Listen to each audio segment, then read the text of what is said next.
বন্ধুরা, আমি সকাল সকাল কাজে এসেছিলাম। আর কাজে এসে যে সুইগিতে কাজ করি, 15 টাকা পার অর্ডার মারি আমরা।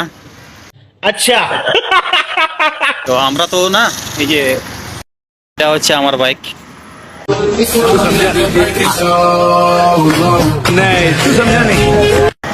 আর দেখুন, সাধারণত অনেক রাইডার আছে এখানে যারা নর্মাল বাইক দিয়ে অর্ডার মারছে। এই দাদাটা দেখুন, বাড়ি থেকে বাইকটা নিয়ে আসছে, অর্ডার মারছে। আর এদিকে আর একটা দাদা আছে দেখুন, 3.5 লাখ টাকা বাইকটার দাম, R15। भाई साहब कुछ ज्यादा नहीं हो गया ये? मतलब कुछ भी। 15 টাকা অর্ডার মারতে এসেছে। नहीं नहीं नहीं सारुण के यहाँ कुछ तो সুইগিতে गड़बड़ है। 15 টাকার অর্ডার মারতে এসেছে 3.5 লাখ টাকা বাইক নিয়ে। তেল খরচা ঠিক কি কামাবে, কি নিয়ে যাবে বাড়িতে, কিছু বুঝতে পারছি না।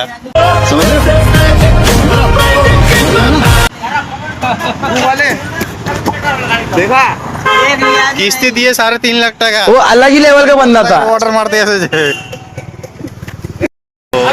R15 এই বাইকটা, আর এই বাইকটা দিয়ে 15 টাকা অর্ডার মারতে এসেছে। তো আমি তো দেখে অবাক হয়ে গেলাম। যে ভাবছি যে তেল খরচা, যে বাইকটা এতই মাইলেজ কত দেবে, 20 কিলোমিটার 25 কিলোমিটার, হায়েস্ট 30 কিলোমিটার, এর থেকে বেশি মাইলেজ দিবে না। তো এটা দিয়ে কেমনভাবে কাজকর্ম করবে, আর কি কামাবে, আর কি বাড়িতে নিয়ে যাবে, আমি কিছু বুঝতে পারছি না। আমরা ন্যূনতম যদি 1000 টাকা কামাই, সেখান থেকে আমাদের 200 টাকা তেল যায়। আর ও যদি 1000 টাকা কামায়, তো কত টাকা তেল যাবে? তো আপনারা সবাই কমেন্ট বক্সের মধ্যে জানান।